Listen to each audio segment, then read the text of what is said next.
25 meter by 25 meter by 25 meter, अगर आप एक क्यूब सोचें एक वर्ल्ड में हो, उतना सोना पूरे संसार में है। जब आप सुबह एक चाय का कप पीते हैं और आप देखते हैं सोने का भाव बढ़ा, सबसे पहली चीज़ आपको घबराहट होती है कि आपको अच्छा लगता है।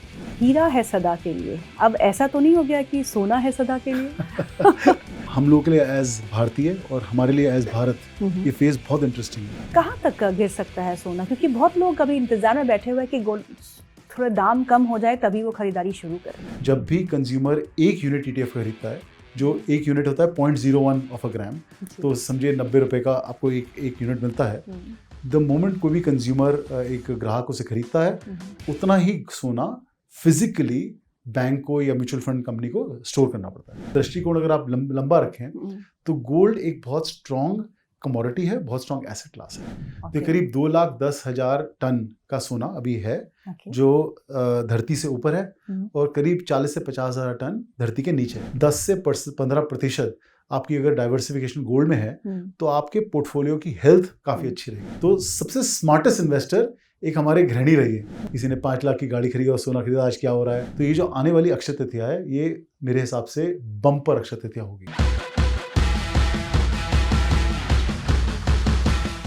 Hello and welcome. हमारी पॉडकास्ट सीरीज में आपका एक बार फिर से स्वागत है। और आज जिस चीज़ की हम इस पॉडकास्ट में बात करेंगे उसमें आपको इंटरेस्ट ज़रूर होगा। आपको नहीं, मुझे भी, सबको इंटरेस्ट है आजकल, क्योंकि हम जिस कमोडिटी की आज बात कर रहे हैं वो है बुलियन में गोल्ड, सोना, जिसके दाम, जिसके प्राइसेस आसमान छू रहे हैं। आपको पता ही है कि 1 लाख के पार भी GST से को इंक्लूड करके सोना जो है हमारी इंडियन मार्केट्स में पहुंच चुका था। थोड़ी बहुत प्रॉफिट बुकिंग ऊपर के लेवल्स पे देखने को मिल रही है इंटरनेशनल मार्केट्स में, जिसका इम्पैक्ट हमारे बाजारों पे भी देखने को मिल रहा है। सोने का भाव ऊपर जा रहा है? बिकॉज हम सबको पता है कि ग्लोबल इकोनॉमीज जो है वो दिक्कत में है।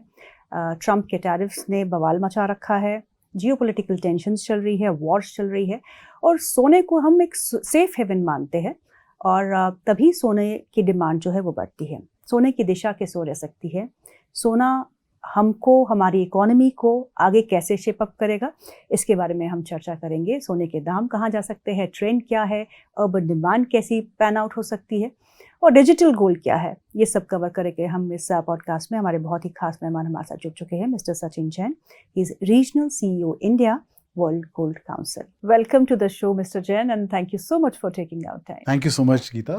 मेरा बहुत सौभाग्य है. I feel great to be here. Dainik Jagran has been a part of our family's life for long.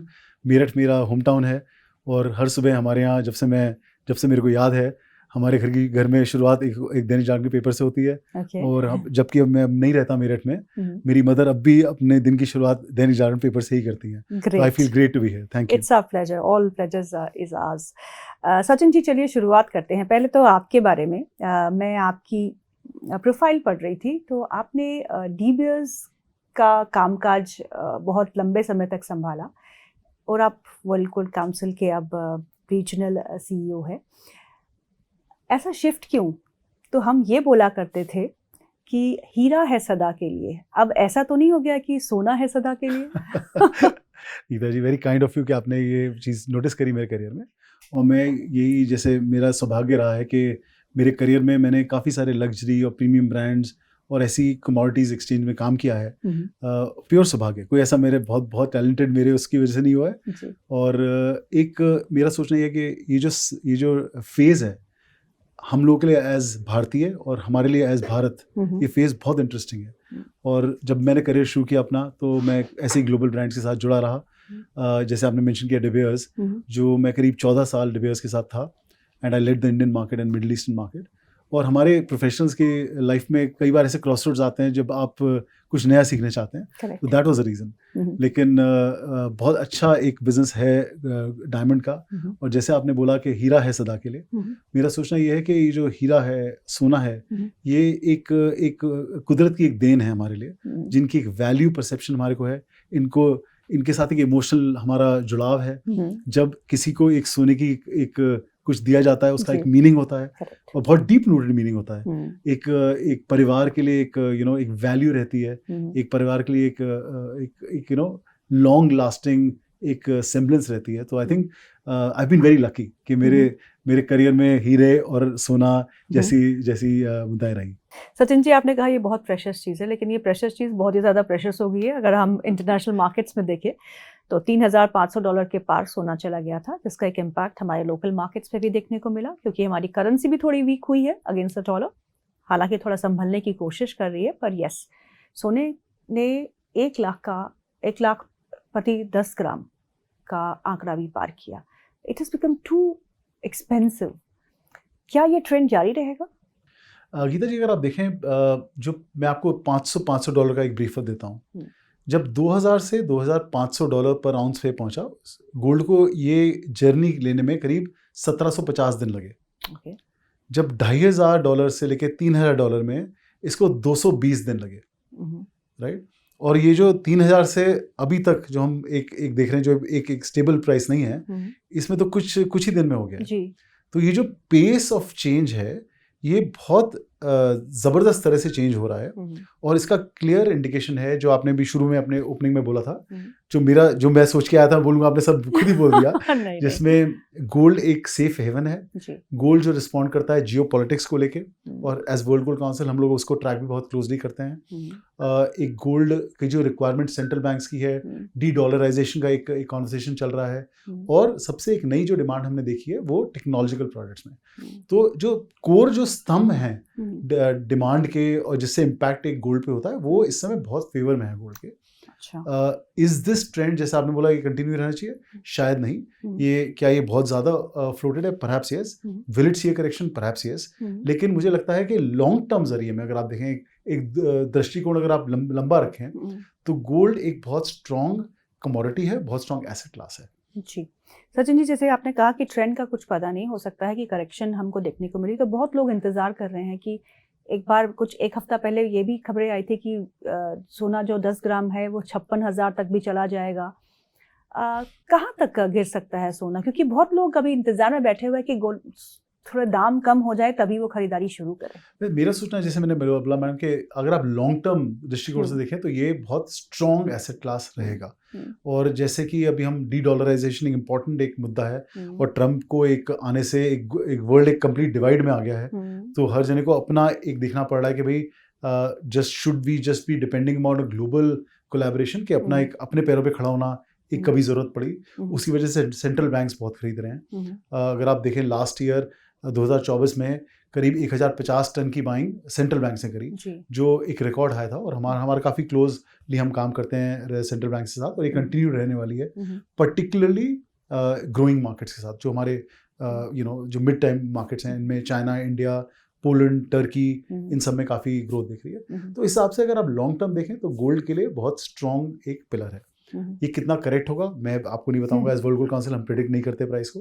लेकिन अभी अगर आप देखें, जो पिछले $200 बढ़े थे, वो मेरे हिसाब से ना इंक्रीज था, ना उसको कम होने में ज़्यादा सरप्राइज होना चाहिए।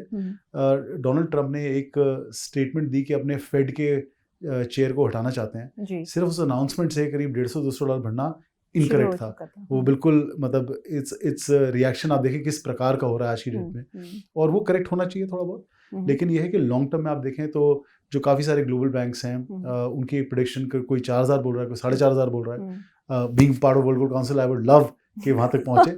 मगर इसको अगेन आप एक अगर स्टेबल तरह से ऊपर जाएगा तो it be good for the industry, good for the global world. लेकिन सर्टनली जो अगले अगर आप डेकेड को देखें तो स्ट्रेंथ फॉर गोल्ड आप एक लॉन्ग टर्म जरिए से देखें तो काफ़ी अच्छी रहेगी। आपका पोर्टफोलियो है, हमारा सोचना ये हमेशा रिकमेंडेशन रहती है कि करीब 10 से 15% आपकी अगर डाइवर्सिफिकेशन गोल्ड में है तो आपके पोर्टफोलियो की हेल्थ काफ़ी अच्छी रहेगी। हेल्थ से मतलब क्या होता है कि ऐसा नहीं है कि रिटर्न सबसे ज़्यादा है। रिटर्न तो पिछले 15 महीने में हमने बहुत ज़बरदस्त रिटर्न देखा है गोल्ड में, लेकिन एक स्टेबिलिटी है, एक सेफ्टी है, एक नेट है, और आपकी ओवरऑल हेल्थ आपके पोर्टफोलियो की स्ट्रांग रहती है। सचिन जी, आपने कहा कि पूरे विश्व के सेंट्रल बैंक्स जो है वो सोना खरीद रहे हैं, आपने आंकड़ा भी दिया। तो अगर हम वर्ल्ड के पूरे सोने के भंडारों की बात करें तो कितने हैं, और इंडिया के पास कितना है? अगर मैं आपको इसको विजुअली बताता हूँ कि अगर आपके दर्शक देखें, सब हम लोगों ने कहीं सबने एक स्विमिंग पूल देखा होगा, और आप करीब 25 मीटर का स्विमिंग पूल देखें। अच्छा। और 25 मीटर बाय 25 मीटर, अगर आप एक क्यूब सोचें एक वर्ल्ड में हो, उतना सोना पूरे संसार में है। तो Okay. करीब 2,10,000 टन का सोना अभी है Okay. जो धरती से ऊपर है, हम्म, और करीब 40 से 50,000 टन धरती के नीचे है, जो आज अच्छा। की हमारी एस्टिमेट है। हम्म, अब जितना ऊपर है उसमें अगर आप देखें तो करीब 1/3 जो कंजम्पशन है वो ज्वेलरी में है, अच्छा। 1/3 कंजम्पशन करीब इन्वेस्टमेंट प्रोडक्ट में है। अच्छा, इन्वेस्टमेंट प्रोडक्ट को हम बोलते हैं जैसे बार एंड कॉइन हुआ या अच्छा, ETF वगैरह, इसमें जो इन्वेस्टमेंट के रूपांतर में Okay. कंज्यूम हो रहा है, हम्म, तो वो ज्वेलरी से अभी थोड़ा ज़्यादा है। Okay. राइट। तीसरा सेंट्रल बैंक्स जैसे आपने मेंशन किया, जी। और चौथा जैसे अलग प्रोडक्ट जैसे टेक्नोलॉजी और अदर चीज़ों में यूज़ होता है सोना, इस अच्छा। प्रकार से है। हम्म, ना हिंदुस्तान में कहना आपका कि भाई हमारे भारतवर्ष में कितना है, हम्म, तो एक करीब अलग अलग आंकड़े हैं, हम्म, क्योंकि हमारे अगर आप देखें कि सबसे स्मार्टेस्ट इन्वेस्टर पूरे पूरे संसार में कौन रहा, हम्म, वो हमारे हमारे घर की नागरिक एक लेडी रही, जो जी, अपने घर में हमेशा से सोने में थोड़ा थोड़ा करके भी इन्वेस्ट करती रही। जी, और एक सोना हमारे देश में is a part of a social fabric. correct. You don't have to be, आपको किसी इकोनॉमिक स्टेटा में नहीं होना पड़ता। हम्म, हम किसी भी इकोनॉमिक स्टेटा में हो, हम हम्म, अर्बन हो, रूरल हो, जहाँ भी हो, हम्म, सोना आपके परिवार का पार्ट है जी, और हमेशा रहा है। जी, तो सबसे स्मार्टेस्ट इन्वेस्टर एक हमारे गृहिणी रही है हम्म, हमारे देश की, और एक आंकड़े ऐसे हैं कि करीब 25,000 टन सोना है जो हमारे घरों में है हम्म, ना। इसकी कोई वैलिडिटी नहीं है, लेकिन सर्टनली कुछ लोग इसको लाख टन भी बोलते हैं, बट हम्म, हमारा सोचना है कि 25,000 अगर आप 1990 से देखें, हम्म, उसको अगर आप क्लोजली ट्रैक करें, तो इतना सोना हमारे घरों में होना चाहिए। जी, हमारी सेंट्रल रिजर्व करीब 850 टन जो हमारे रिजर्व बैंक के पास है जी, वो है। और हमारा सोचना है कि जिस तरह सरकार हमारी एक आगे एक प्रोग्रेसिवली फ्यूचर देख रही है और हमारे देश को आगे बढ़ा रही है, hmm, gold will be a very important part of their consumption, hmm, their strength. And मेरे को लगता है कि आने वाले समय में ये जो एक पहले बोला जाता कि सोना एक नॉन प्रोडक्टिव एसेट घरों में जी, पड़ा है, जी, वो मेरे हिसाब से एक सिस्टम में आएगा hmm, as and when we move forward. Hmm. यही मेरा अगला सवाल था कि सिस्टम में कैसे आएगा। अभी तो हम बोल रहे हैं कि गृहिणियों के पास इतना सोना है, पर अगर वो तो नोशनल प्रॉफिट्स ही है ना। If I am holding some gold, तो मैं उसको वैल्यू कर रही हूँ करंट प्राइस के हिसाब से, और मैं बड़ी खुश हो रही हूँ कि मेरे सोने का दाम यहाँ से यहाँ पहुंच गया, but this is notional profit. तो इसको सिस्टम में लाने के लिए do you think that government needs to take steps and you are absolutely right. और ये सिस्टम में कुछ तरह से आ रहा है, कुछ तरह से बेटर आ सकता है। मैं आपको दो तीन एग्जांपल देता हूँ।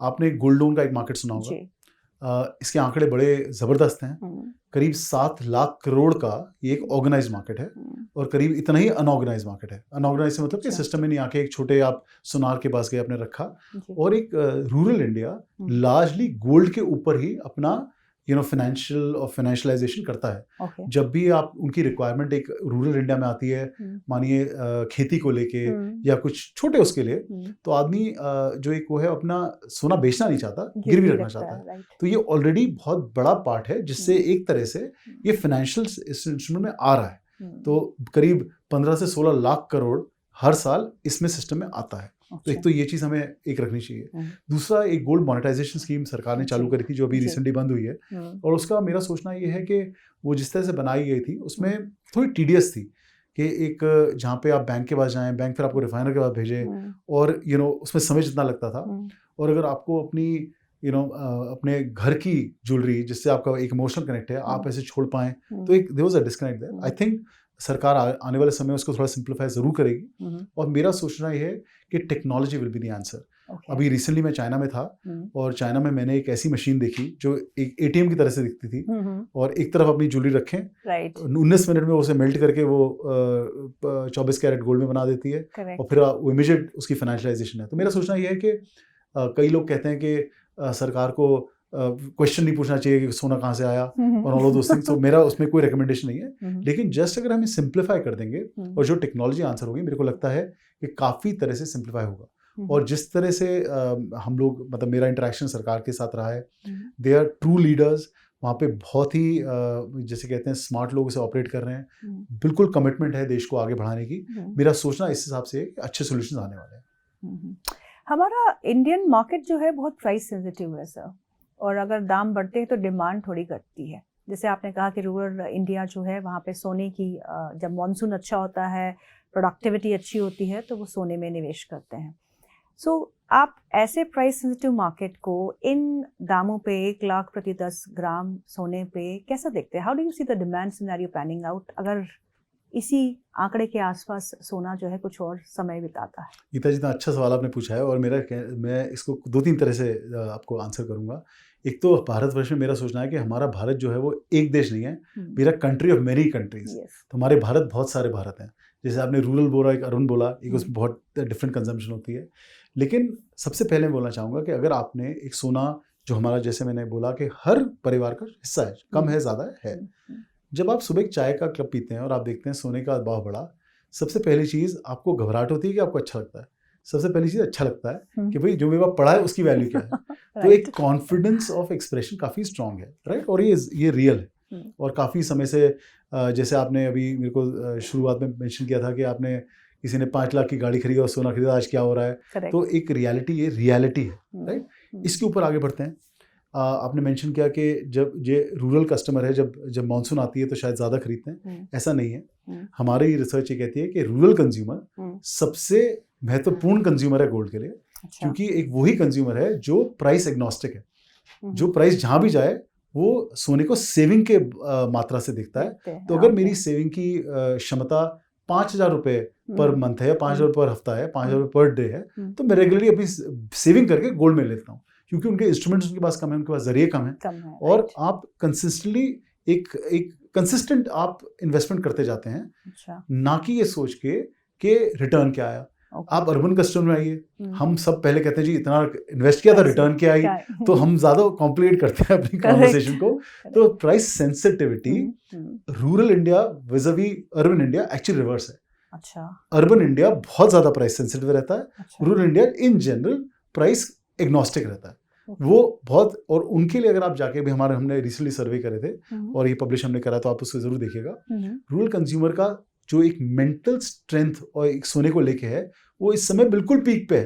अच्छा। और वो उनका सोचना है कि जो बचत है इसमें आप लगाइए, क्योंकि वो सेविंग के मात पे देख रहे हैं। हमारे पढ़े लिखे अर्बन कंज्यूमर में पहले आप कहते हैं भाई रिटर्न क्या है, ऑप्शन क्या है, डीमैट में क्या हो रहा है, तो which is a different ball game.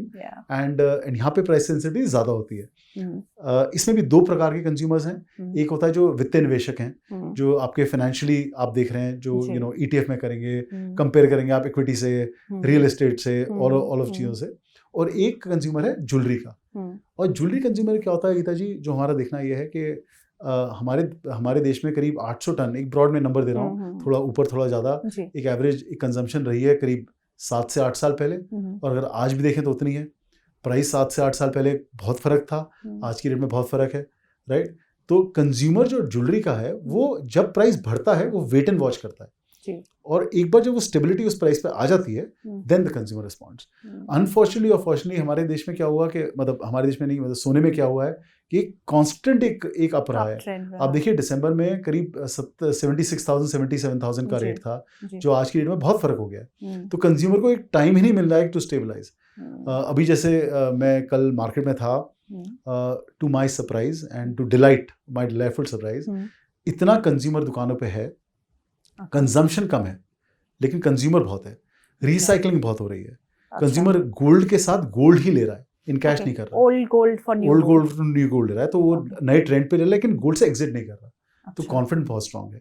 लेकिन हमारा सोचना ये है कि अभी जैसे प्राइस ऊपर नीचे इतना जा रहा है, ऊपर ही ज़्यादा जा रहा है, अगर एक स्टेबिलिटी अगर देखने को मिली हमारे को, या थोड़ा सा हमें प्राइस ड्रॉप अगले कुछ समय मिला, पर्टिकुलरली मैं बहुत शॉर्ट टर्म बोलूँगा, अगले हफ्ते में मिला, तो ये जो आने वाली अक्षय तृतीया है, ये मेरे हिसाब से बम्पर अक्षय तृतीया होगी। क्योंकि एक कॉन्फिडेंस ऑफ दिस कमोडिटी इतना ज़्यादा स्ट्रांग है जो हमने पहले कभी नहीं देखा। आपने बिल्कुल सही कहा। अक्षय तृतीया आने वाली है अप्रैल 30 को, जहाँ पे लोग जो है सोने की खरीदारी करते हैं, और करेक्शन अगर आती है तो दैट इज़ वेरी गुड, अगर नहीं भी आती है फिर भी लोग तो है गोल्ड तो खरीदेंगे ही खरीदेंगे। चलिए अब हम गोल्ड एज एन इन्वेस्टमेंट की बात करते हैं। पिछले कुछ वर्षों में देखा गया है, उससे पहले तो नहीं, because I have been tracking financial markets from 25 years now. पहले गोल्ड का इन्वेस्टमेंट वैल्यू तो कुछ नहीं था, jewellery and some people would buy coins and bars, ऐसा कुछ था नहीं। लेकिन अब पिछले कुछ सालों में gold as an investment option उभर के आया है, अट्रैक्टिव हो गया है, और आपके पास प्लेटफॉर्म्स भी है, like you have digital gold, you have gold ETFs, you have gold mutual funds, बहुत सारे ऑप्शंस है। तो आप इन ऑप्शंस को कैसे देखते हैं? Is it worth investing in ETF gold, digital gold, rather than getting into physical buy? Yeah, I think physical and non-physical should be a personal choice, जिसमें आपको कॉन्फिडेंस मिले। और एक डिस्टेंस ट्रैवल करना पड़ता है। अगर आप पहले आप सोचते हैं कि मैं सोने को लूँ, फिजिकल टच फील करके अपने अपनी तिजोरी में रखूँ, वो फील फ़र्क है, लेकिन एक एवोल्यूशन होता है। And the more and more you look at the financial markets, जैसे आज की डेट में आपने ETF मेंशन किया, ETF मेरे हिसाब से बहुत ही अमेजिंग प्रोडक्ट है, जो रेगुलेटेड है। जब भी कंज्यूमर एक यूनिट ETF खरीदता है, जो एक यूनिट होता है 0.01 ऑफ अ ग्राम, तो समझिए 90 रुपए का आपको एक यूनिट मिलता है। द मोमेंट कोई भी कंज्यूमर एक ग्राहक उसे खरीदता है, उतना ही सोना फिजिकली बैंक को या म्यूचुअल फंड कंपनी को स्टोर करना पड़ता है। तो it is always backed by physical gold. तो ये बहुत एक यूनिक उसका एक प्रोपोजिशन जो हर एक को शायद नहीं पता। कई लोग काफी अभी भी समझते हैं कि भाई मैं मेरे फोन में तो दिख रहा है मगर ये बैकिंग है कि नहीं, राइट। तो इस हिसाब से बहुत अच्छा प्रोडक्ट है। लॉन्ग टर्म में अगर आप देखें तो ये जैसे आपने बोला कि फाइनेंशियल प्रोडक्ट की तरह अभी मेरे हिसाब से इंडिया में ज़्यादा ग्राहक अभी लेना शुरू करेंगे, और ETF एक कस्प पे है। मेरा सोचना है अभी आगे से 2 से 3 साल में बहुत स्ट्रॉन्ग ग्रोथ आने वाली है। मैं आपको कुछ आंकड़े देता हूँ। 1 जनवरी 2024 को जो टोटल AUM था ETF का करीब 41 टन था। 1 जनवरी 2025 को ये 58 टन हो। तो आप सोचिए 17 से 18 टन तो छोटा लगता है, लेकिन 17 से 18 टन 41 टन पे करीब 45% है। 1 जनवरी से लेके आज तक ये 69 टन हो गया है। अच्छा। तो आप देखिए इसकी ग्रोथ कैसी हो रही है। पूरे पिछले साल में काफी अच्छी ग्रोथ लेके, और मेरा सोचना ये है कि इस साल this product should get to about 100 ton of AUM, right. ये एक ग्रोथ पे है, लेकिन अवेयरनेस अभी भी काफी लो है। अवेयरनेस अभी बिल्कुल फाइनेंशियल जो सैवी कंज्यूमर हैं उनको आइडिया है, जैसे आपने बोला कि फिजिकल बार एंड कॉइन के अलावा, तो ये चीज आगे बढ़ेंगी मेरे हिसाब से फॉर श्योर। आपने मेंशन किया डिजिटल गोल्ड, जो एक बहुत ही बेहतरीन प्रोडक्ट है। आपको बताती हूँ पेटीएम पे, इफ यू आप पेटीएम के ऐप को खोलेंगे वहां पे you can buy gold for 50 rupees. जी जी, बिल्कुल इसे डेमोक्रेटाइज कर दिया है, जैसे गोल्ड की परचेज को कि आप जितना, और उसमें आप जैसे और भी ऐसे प्लेटफॉर्म्स हैं, सेफ गोल्ड एक प्लेटफॉर्म है, जार एक प्लेटफॉर्म है, जिसमें बहुत ही कन्वीनियंटली आप ले सकते हैं टेक्नोलॉजिकल बेस पे। लेकिन देखिए एक यंग कंज्यूमर है, जैसे मेरी बेटी है, मेरा सोचना है कि वो वाइल शी इज 18, अभी तो उन्हें फाइनेंशियली बहुत वो नहीं है, लेकिन उनको एक एक्सेप्टेंस ऑफ हर एसेट्स एक फोन के ऊपर शायद रिलैक्स रहेंगी। अगर मेरी एज पे देखें तो शायद मुश्किल है, मेरे से और एज में और मुश्किल है। तो यंगस्टर्स इसको ड्राइव करेंगे, और डिजिटल गोल्ड, ETF, ये सारे प्रोडक्ट्स मेरे को लगता है यंगस्टर्स के पॉइंट ऑफ व्यू से it's a great way to invest. जो हमारे को करना है, हमारे को काफ़ी काम करना है इस एरिया में, प्रोडक्ट्स लाने हैं, मोस्ट इंपॉर्टेंटली रेगुलराइजेशन लानी है कि जो एक consumer on the street shouldn't get cheated.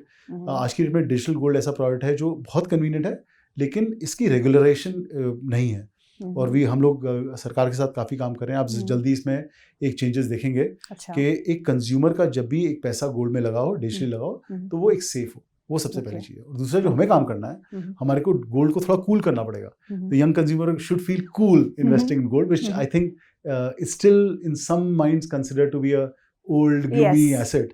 तो वो हमारे को थोड़ी सी लाइफ में, उसके लिए हम ओनर्स कर लेते हैं। उसके लिए आप क्या कर रहे हैं? और काफ़ी चीज़ें कर रहे हैं आप। मेरे को लगता है आप कुछ आने वाले समय में देखेंगे कि काफ़ी, एक तो गोल्ड ने जैसा परफॉर्म किया वो तो रियलिटी है, how that comes across, but we have to create very easy products for and young customer को यंग कंज्यूमर की तरह हमें डील करना पड़ेगा, और आप काफ़ी सारी चीज़ें देखेंगे जो मार्केट में आ रही हैं।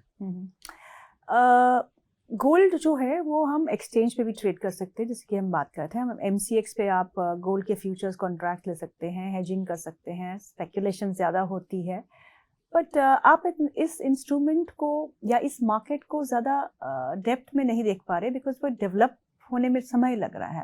वायरस वो वर्ल्ड मार्केट्स को देखेंगे आप, US में देखिए आप, लंदन मेटल एक्सचेंज को देखिए, वहाँ पे बहुत डेवलप्ड मार्केट है, उनका इक्विटी मार्केट बहुत छोटा सा है और कमोडिटी मार्केट बहुत बड़ा है।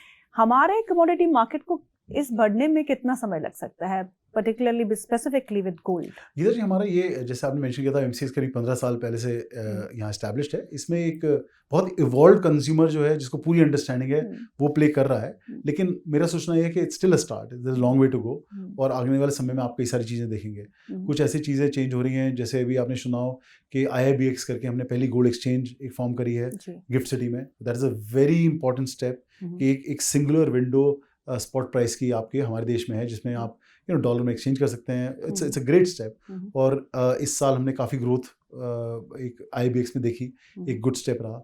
फिर EGRs आ रहे हैं, जो इलेक्ट्रॉनिक गोल्ड रिसीट है, जो इसका एक मैकेनिज्म अंडर सेबी तैयार हुआ है। अच्छा। अभी उसमें कुछ जीएसटी एनॉमली है जो भी करेक्ट होने वाली है। हम्म, वो करेक्ट होते ही एक हम्म, डिजिटलाइजेशन ऑफ गोल्ड, हम्म, जो आप एक्सचेंज में बात कर रहे हैं, काफ़ी अच्छे से आगे बढ़ेगा। हम्म, और जैसे मैंने शेयर किया कि हमारा देश, भारत जो है, बहुत बड़ा देश है। हम्म, कई सारे भारतों के साथ है, इस तरह कई सारे कंज्यूमर्स अलग तरह से हम्म, देखते हैं प्रोडक्ट्स को, हम्म, और हमारे को अच्छे अच्छे नए नए प्रोडक्ट रेगुलराइज और सेफ लाने पड़ेंगे।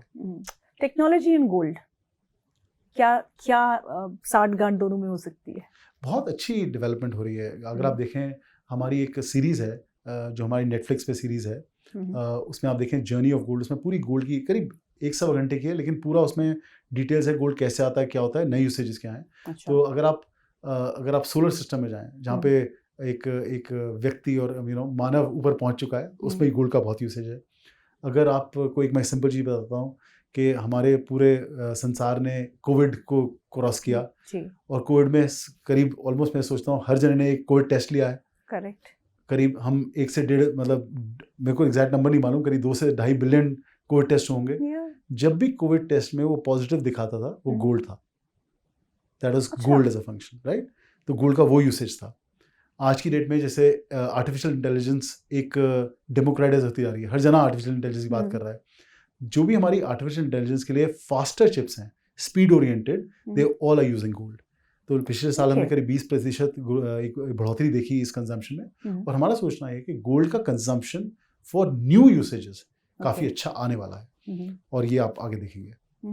जैसे कि आपने बताया, I mean this is new for me also, क्योंकि मैं इंडस्ट्रियल मेटल अगर बात करते तो हम कॉपर, सिल्वर की बात करते थे, लेकिन गोल्ड की कभी हमने ऐसे बात की नहीं है। But it's a great processor, and जो कंडक्टर के पॉइंट ऑफ व्यू से सबसे सेफ है। वो क्या बोलते हैं उसको, जंग नहीं लगता है इसमें।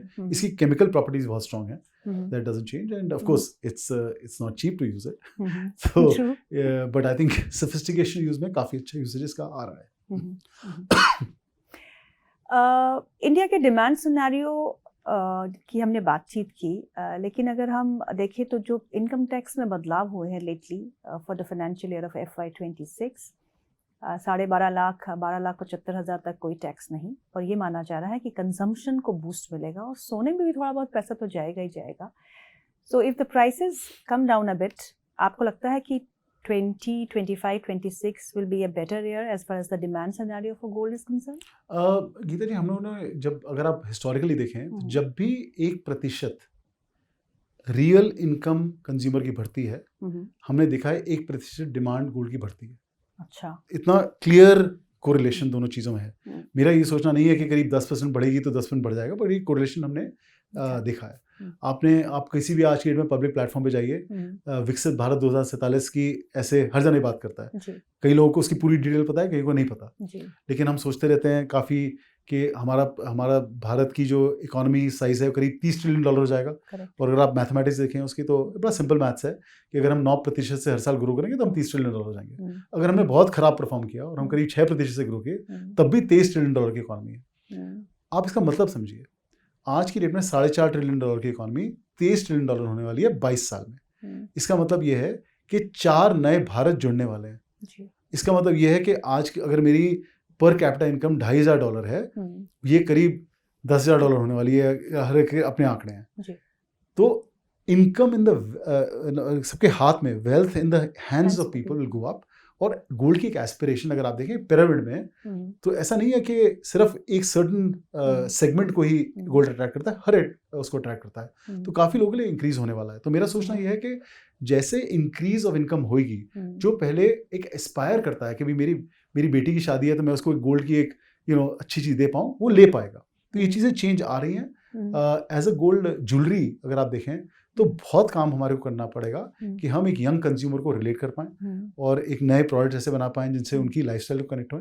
लेकिन मैं बड़ा कॉन्फिडेंट हूँ कि growth in India for gold is here to increase, because अगर हमारे देश की इनकम बढ़ने वाली है, और ऐसा नहीं कि 10%, 4 टाइम्स बढ़ने वाली है, तो गोल्ड में इम्पैक्ट पॉजिटिव ही आने वाला है। और आपने जैसे कहा कि सर यंगस्टर्स के लिए आपको काम करना पड़ेगा, बिल्कुल करना पड़ेगा, क्योंकि अगर आप यंगस्टर्स को देखें, they go for cheaper avenues available, क्योंकि आज गोल्ड को देखें तो स्टील में थोड़ी बहुत यहाँ वहाँ करके स्टील ज्वेलरी जो है बहुत आजकल यंगस्टर्स के साथ उनको पसंद है। डिज़ाइंस को लेके उनकी बड़ी प्रॉब्लम है कि गोल्ड में ये डिज़ाइन नहीं बन सकता, सिल्वर में ये डिज़ाइन बनता है, और मेटल्स में बाकी मेटल्स में डिज़ाइन बनता है। सो इस एस्पिरेशन को आप कैसे मीट करेंगे? बिल्कुल, आपने बहुत अच्छी तरह से को बोला, क्योंकि हमारे को अगर आगे एक यंग कंज्यूमर के लिए मीनिंगफुल इंडस्ट्री सामने एस्टैब्लिश करनी है, तो हमें उनके ज़रिए से सोचना पड़ेगा। आज की डेट में करीब, जो अगर आप गोल्ड के कंज्यूमर को देखें, तो करीब 75% कंज्यूमर मिलेनियल या उससे यंगर है, राइट। और हमारी इंडस्ट्री में अगर आप देखें प्रोडक्ट, तो मेरे हिसाब से 90% प्रोडक्ट जो है वो पुराना, जो 30, 40, 50 साल से चलता आ रहा है, वो चला आ रहा है। तो we'll have to do a lot. आप देखिए बहुत सारी चेंजेस आ रहे हैं। जैसा आपने मेंशन किया कि कंज्यूमर जो है, यंग कंज्यूमर सस्ती चीज़ें देखते हैं, मेरा सोचना फ़र्क है। मेरे हिसाब से उनके लिए वैल्यू प्ले फ़र्क है, उन्हें ब्रांडेड प्रोडक्ट चाहिए। आज के डेट में आईफोन 1.5 लाख का होता है, वो सब, मैं अपने जैसे ऑफिस के सबसे जूनियर बच्चों को देखता हूँ, उनके फ़ोन सबसे फैंसी हैं, जल्दी चेंज भी होते हैं, सबसे फैंसी हैं। एक ब्रांड की महत्वाकांक्षा इनको काफ़ी स्ट्रांग है।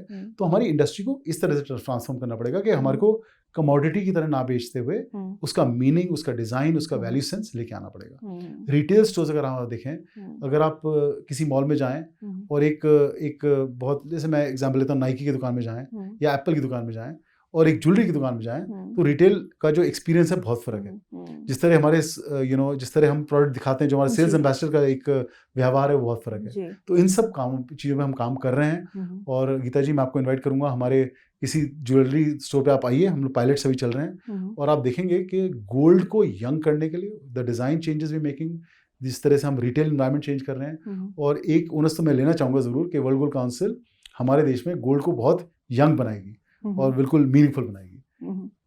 इंडियन मार्केट बहुत स्टैगर्ड है, in the sense organised jewellery stores भी है और अनऑर्गेनाइज्ड मार्केट भी बहुत ज़्यादा चलता है।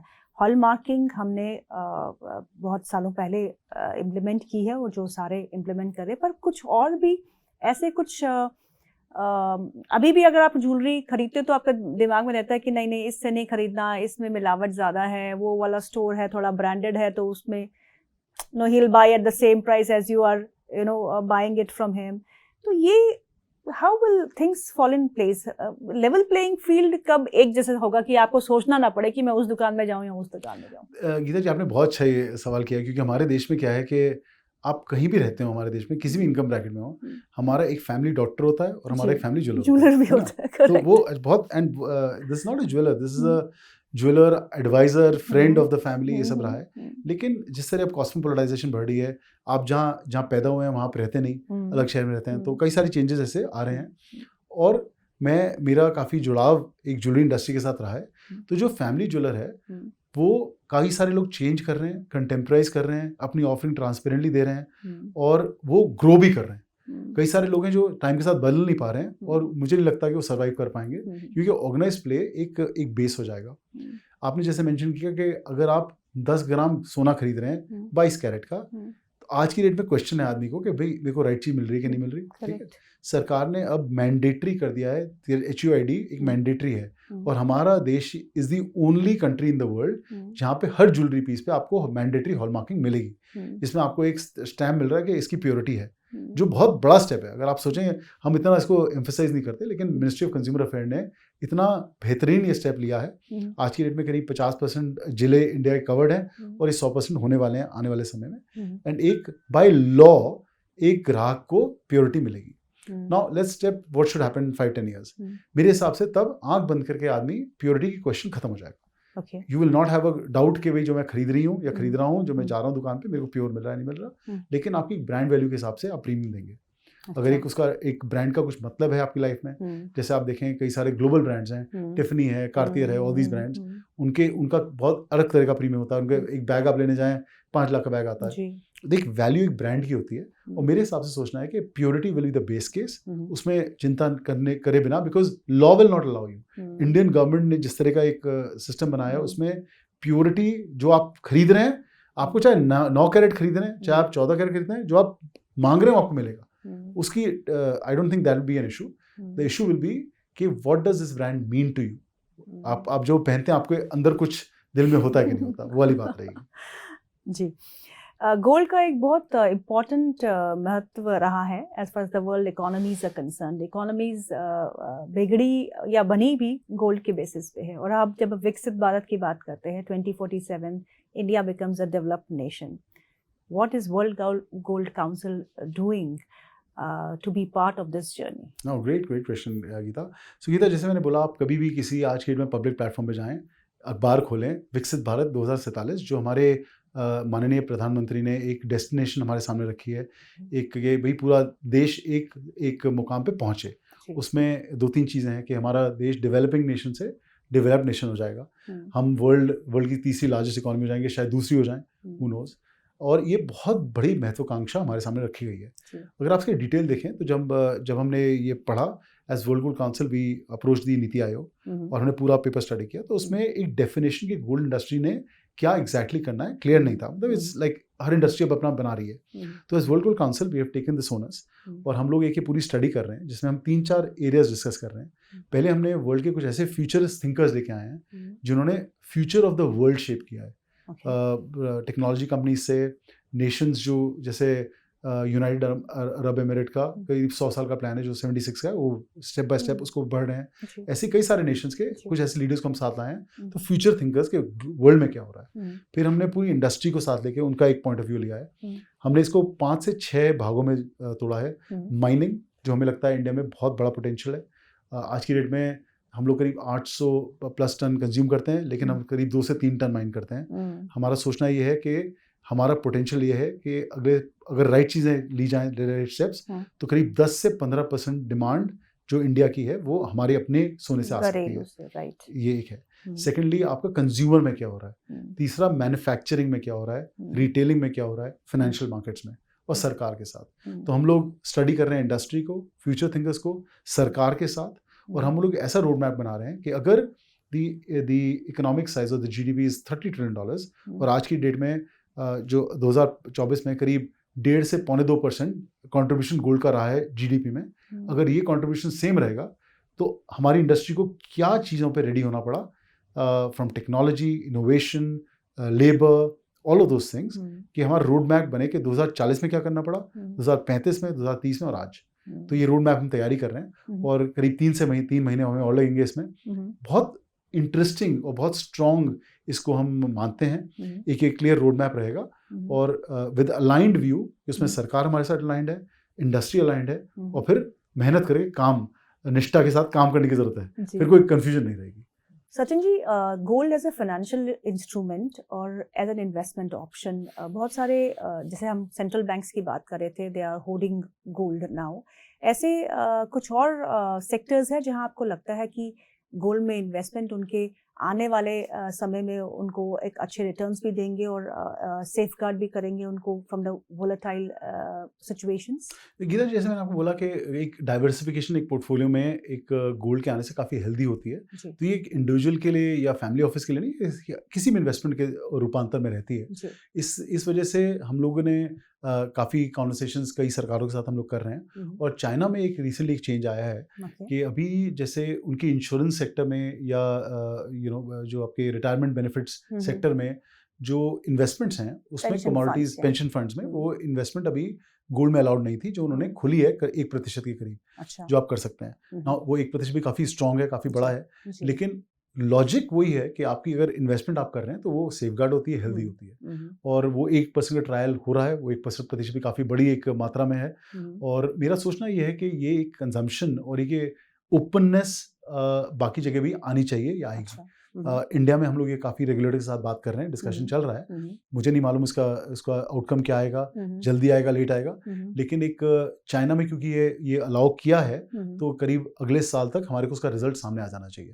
और मेरा सोचना ये बहुत एक लॉजिकल इन्वेस्टमेंट है. और एक again gold as a safe haven, gold as a stabiliser will be a good thing. It makes sense Sachin ji, because diversification जितना ही इम्पोर्टेंट इंडिविजुअल के लिए है उतना ही important in pension funds, insurance companies के लिए भी है. बिकॉज पहले उनको इक्विटीज में अलाउ नहीं था, धीरे धीरे उनको इक्विटीज में अलाउ किया गया, some portion of it. But yes, gold now being thought as a safe haven. तो इन्वेस्टमेंट, और जैसे आपने कहा, चाहे बहुत छोटी मात्रा में हो, लेकिन एक ट्रायल करना जरूरी है. तो ये हमारा सोचना है.